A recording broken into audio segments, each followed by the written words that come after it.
Jadi kita salut kepada Kementerian ATR BPN ya, kementeriannya Pak Urison dengan menteri ya yang luar biasa terbukanya. Betul-betul Pak Nusron ini memihak pada rakyat. Jangankan 200 sekian puluh sertifikat itu dibatalkan karena cacat, karena faktor melanggar hukum, satu saja cukup gitu. Ya, apalagi tadi sudah 51. Karena itu pasti alas haknya adalah surat-surat atau dokumen palsu. Mengapa dokumen palsu? Ya jelas nggak mungkin punya tanah di situ dan sebagainya. Jadi berpatokan kepada pembatalan yang dilakukan oleh Kementerian ATR BPN, entah satu sertifikat, syukur kalau semuanya itu sudah bisa dijadikan sebagai salah satu alat bukti bahwa telah terjadi tindak pidana pemalsuan. Kalau pemalsuan itu diikuti dengan tindak pidana suap, maka itu menjadi tindak pidana korupsi. Sekarang siapa pelakunya?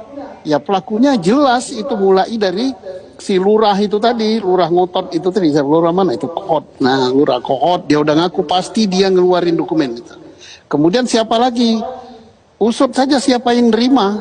Ya, yang nerima misalnya Agung Sedayu dengan anak perusahaan Intan Agung Makmur.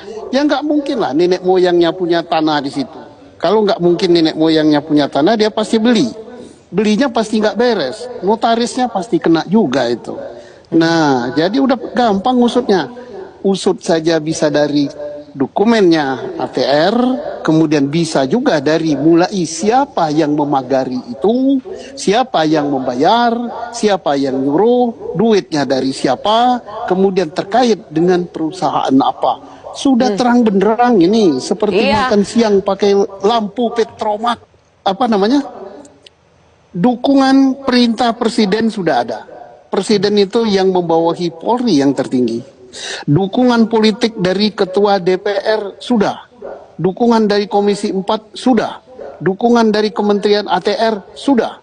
Dukungan rakyat sudah. Dukungan peraturan perundang-undangan sudah.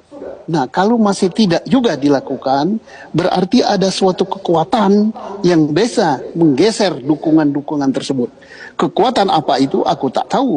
Ya, kita contoh saja Kementerian ATR BPN ya. Berani, dia nggak pakai senjata. Dia tidak bisa nangkap, tapi dia berani.